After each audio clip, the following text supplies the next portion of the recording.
Hello friends, welcome to our channel. आपने पिछली हमारी वीडियोस को बहुत सराहा, बहुत प्रेम दिया और वो थी हमारी प्रेजेंट इंडेफिनिट, पास्ट इंडेफिनिट और फ्यूचर इंडेफिनिट की जो वीडियोस थी। वो नॉन एक्शन वर्ड्स पर आधारित सेंटेंसेस हमने बनाने सीखे थे। Positive, negative, interrogative, interronegative sentences, non action words, जैसा कि मैंने बताया था, जिसमें वर्ब्स नहीं होती हैं। लेकिन आज हम प्रेजेंट इंडेफिनिट को सीखेंगे और आगे आने वाले वीडियोस में पास्ट इंडेफिनिट और फ्यूचर इंडेफिनिट भी सीखेंगे। आज प्रेजेंट इंडेफिनिट के वर्ब वाले सेंटेंस बनाएंगे। वर्ब वाले इन दी सेंस कि जिसमें क्रियाएं होती हैं, जैसे उठना, बैठना, खाना, पीना, ठीक है ना, सीखना, पढ़ना, इस तरह से।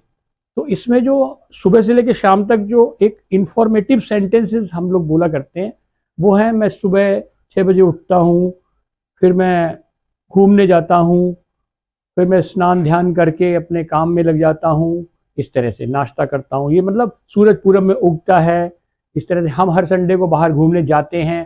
तो एक इन्फॉर्मेशन है एक तरह से ना, कि हमारी एक्टिविटीज़ की। तो इसको हम सीखेंगे। तो इसमें जैसा कि आपको पता होगा, सब्जेक्ट हमारे होते हैं आई, वी, यू, ही, शी, दे। लेकिन इसमें क्या होता है, जो वर्ब का जो, जैसे आपको पता होगा, 5 फॉर्म होते हैं वर्ब के, first, second, third, fourth and fifth. तो यहाँ पे हम फर्स्ट फॉर्म को यूज़ करेंगे प्रेजेंट इंडेफिनिट में, फर्स्ट फॉर्म को यूज़ करेंगे। लेकिन हमें एक बात बहुत महत्वपूर्ण है जो समझनी बहुत ज़रूरी है, वो ये है कि वर्ब सभी सब्जेक्ट के साथ में एक ही तरह से इस्तेमाल नहीं करेंगे हम लोग, ठीक है। तो वर्ब बाकी इसमें 2 कैटेगरी समझ लीजिए आप एक तरह से, कि जैसे 2 तरह से हम वर्ब को यूज़ करेंगे। तो एक कैटेगरी में तो वर्ब ओरिजिनल लगेगी, वर्ब 1, और दूसरी कैटेगरी जो है उसमें वर्ब में एस या ई एस लग जाएगा। अब जो दूसरी कैटेगरी है उसका नाम सिंगुलर थर्ड पर्सन है। तो सिंगुलर थर्ड पर्सन जहां भी आएगा सब्जेक्ट के रूप में, वहां हम वर्ब में एस ई एस लगा देंगे, तभी पहचान में आएगा कि वो सिंगुलर थर्ड पर्सन। जैसा कि आपको पता होगा, हमारे ग्रामर में first person, second person, third person होते हैं, ठीक है ना। इसमें मैंने कैटेगराइज किया है। अब फर्स्ट, सेकंड, थर्ड तो हो गया, लेकिन हमें जो दूसरी कैटेगरी है उसमें थर्ड पर्सन तो चाहिए, लेकिन सिंगुलर चाहिए। उसके लिए मैंने ये चार्ट बनाया है, इसमें आपको अलग अलग दिखाई देगा। तो जी जहां भी सिंगुलर सिंगुलर सिंगुलर लिखा है, तो उसको मैंने एक तरह से इसी में से मैंने इसको निकाल करके, ये छांट करके सिंगुलर थर्ड पर्सन को यहाँ मैंने अलग से लिखा है, ताकि उस कैटेगरी में हम वर्ब में एस ई एस लगा सकें। और नेगेटिव बनाना है तो डज नॉट यूज करेंगे उस कैटेगरी में, और क्वेश्चन बनाने हैं तो इस तरह से फॉर्म हमारे क्वेश्चन बनेंगे।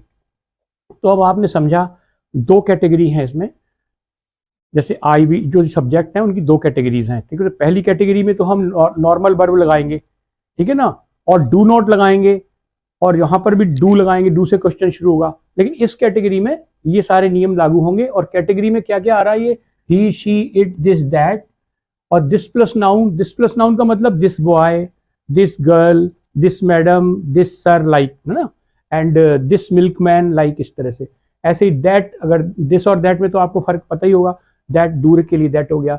1 पर्सन में वो कोई भी बंदा, जैसे नाम है, ठीक है ना, और कोई भी मिल्कमैन है तो वो भी 1 पर्सन है। अगर पापा है तो 1 पर्सन है, मम्मी है तो 1 पर्सन, सर है तो 1 पर्सन, कोई भी फ्रेंड है तो 1 पर्सन, सिंगल होना चाहिए, ठीक है ना।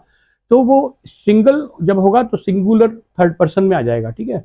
उसमें हम, और ये थिंक कोई भी एक चीज़ है, जैसे मान लो मोबाइल के ऊपर कोई बात कह रही है, तो मोबाइल में भी जैसे मोबाइल के ऊपर जैसे मोबाइल डिस्प्लेज वेल, तो मोबाइल डिस्प्ले में एस लग गया, तो मोबाइल चीज़ के रूप में जो आ रहा है, तो वहाँ पर भी उसके साथ जो वर्ब लगेगी उसमें हम एस सी एस लगाएंगे। तो ये 2 कैटेगरी हो गई हमारी।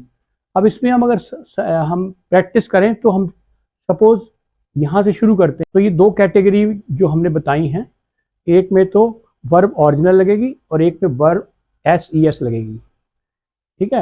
अब हम, लेकिन हम प्रैक्टिस के लिए इस सारे कंटेंट के साथ में प्रैक्टिस करते हैं, तो हम रैंडम प्रैक्टिस करते हैं, तो हमारा आदत बन जाएगी कहाँ एस लगाना है, कहाँ नहीं लगाना है। तो सिंगुलर थर्ड पर्सन के साथ ही प्रैक्टिस करेंगे। फॉर एग्जाम्पल मैं आपको बताता हूँ कि अगर कहता हूँ आई लर्न इंग्लिश, और we learn English, you learn English, अब ही लर्न्स इंग्लिश, अब ही सिंगुलर थर्ड पर्सन है तो यहाँ में लर्न में एस लग गया। शी लर्न्स इंग्लिश, शी में भी लगेगा लर्न में एस, क्योंकि शी इधर है, शी लर्न्स इंग्लिश। और they learn English, they learn English. तो अभी हम इस कैटेगरी को नहीं लेंगे, यहाँ पे हम दे के बाद एक नाम ले सकते हैं।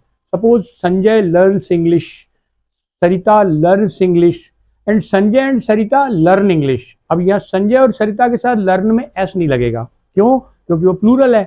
तो इस तरह से आप समझ रहे होंगे कि जब भी हम वर्ब इसके साथ जब वर्ब यूज करेंगे, तो अब हम दोबारा दूसरा एक्सप्रेशन लेते हैं, उसमें हम बोलेंगे I sing a song, we sing a song, you sing a song, he sings a song, she sings a song, they sing a song, Sarita sings a song, Sanjay sings a song, Sanjay and Sarita sing a song. तो यहाँ ये एक practice करने का भी तरीका है। यहाँ मैं ये भी कहना चाहता हूँ, ये तो स्ट्रक्चर हम सीख ही रहे हैं, जिसमें हम वर्ब दो रूपों में लगाते हैं।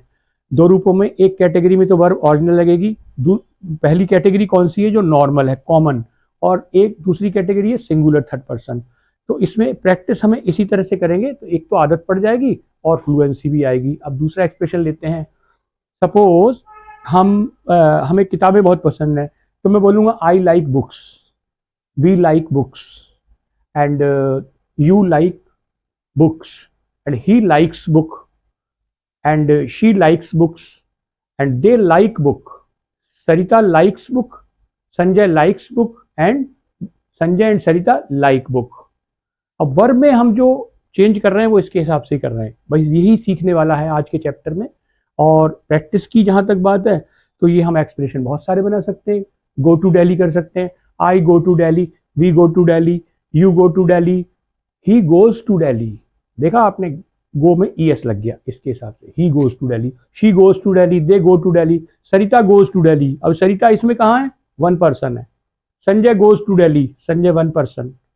संजय एंड सरिता, अब वन पर्सन नहीं है, प्लूरल है, तो वो इस कैटेगरी में आ गए। Sanjay and Sarita go to Delhi. एक एक्सप्रेशन और लेते हैं। Suppose I write a story, we write a story, you write a story, he writes a story, she writes a story, they write a story, Sanjay writes a story, Sarita writes a story, Sanjay and Sarita write a story. तो ये beginners के लिए है। अगर आपको आता है तो बहुत अच्छी बात है। बाकी अगर आपको लगता है कि हाँ हमें इसकी प्रैक्टिस करनी है और हमें इसे पक्का करना है, तो ये जो सीक्वेंस है हमारी आई, वी, यू, ही, शी, दे, अभी हम चीज़ों के ऊपर नहीं बना रहे हैं, अगली वीडियो में चीज़ों के ऊपर भी बनाएंगे, जैसे इट है, दिस प्लस नाउन वगैरह पर भी बनाएंगे। मैं दिस प्लस नाउन का एक एग्जाम्पल देता हूँ आपको। जैसे मान लो कहना है this boy comes here at 8, ठीक है ना। This boy works at a tea stall, this boy works at a tea stall. तो दिस बॉय सब्जेक्ट है, तो वर्क में एस लग गया, ठीक है ना। ये लड़का टी स्टॉल पर काम करता है, ठीक है ना। और this boy comes here at 8, ये 8 बजे सुबह आता है यहाँ पर, ठीक है ना। तो इस तरह से दिस बॉय भी एक सब्जेक्ट है, तो हम वो कंटेंट में अलग लेंगे। अभी हमने जो सब्जेक्ट के रूप में हम काम कर रहे हैं, आई, बी, यू, ही, शी, दे, और दो नाम है, जैसे संजय ले लो, सरिता ले लो, कोई भी नाम दे सकते हैं आप, है ना, और प्लूरल फॉर्म में भी। तो जहाँ तक मुझे उम्मीद है आपको ये समझ में आया होगा कंसेप्ट। इस स्ट्रक्चर का नाम है प्रेजेंट इंडेफिनिट, ठीक है ना। और एक्शन वर्ड्स पर हम काम कर रहे हैं। और प्रैक्टिस के लिए अगर आप चाहेंगे तो मैं आपको एक्सप्रेशन, उसमें वर्ब लगाना है सिर्फ, और कोई भी एक्सप्रेशन, जैसे मान लो आपको कहना है कि मुझे घूमना बहुत पसंद है, तो I like travelling very much, we like travelling very much, and you like traveling very much, he likes traveling very much, and she likes traveling very much, and they like traveling very much, Sarita likes traveling very much, and Sanjay likes traveling very much, and Sanjay and Sarita like traveling very much। तो कोई से भी verb लेके आप इस पर प्रयोग कर सकते हैं। तो मुझे उम्मीद है कि मैं जो आज आपको स्ट्रक्चर मैंने आपको बताया है और उसका जो प्रैक्टिस करने का तरीका बताया है, वो आप फॉलो करेंगे और आपको बहुत उससे लाभ होगा। और एक मैं ये चीज़ कहना चाह रहा था कि अगर आप हमारे सारे लेसन्स को डे 1 से देखना चाहते हैं, तो हमारी प्लेलिस्ट में आप जाकर के सारे लेसन भी देख सकते हैं। और इसमें प्रैक्टिस में किसी भी प्रकार की कोई दिक्कत आए, कुछ समझ में नहीं आए, सिंगुलर थर्ड पर्सन से संबंधित इशू या प्रैक्टिस से रिलेटेड कोई भी इशू हो, तो आप कमेंट बॉक्स में आप अपनी प्रतिक्रिया दीजिए, कमेंट करिए, उससे उसको समझ करके उसके मुताबिक फिर जवाब भी दिया जाएगा या फिर उस पर आधारित वीडियो बनाई जाएगी। तो आज के लिए इतना ही काफ़ी है। आगे हम हो सकता है इसी स्ट्रक्चर पे काम करें, नहीं तो पास्ट इंडेफिनिट पर हम काम करेंगे। अगर आपके कमेंट अगर आपके आए उस तरह से, तो हम इस पर भी थोड़ा सा इसको एक्सटेंड कर लेंगे। नहीं तो आगे हम पास्ट इंडेफिनिट पर आधारित वीडियो को लेकर के जल्दी आपके समक्ष आएंगे। तब तक के लिए ऑल द बेस्ट।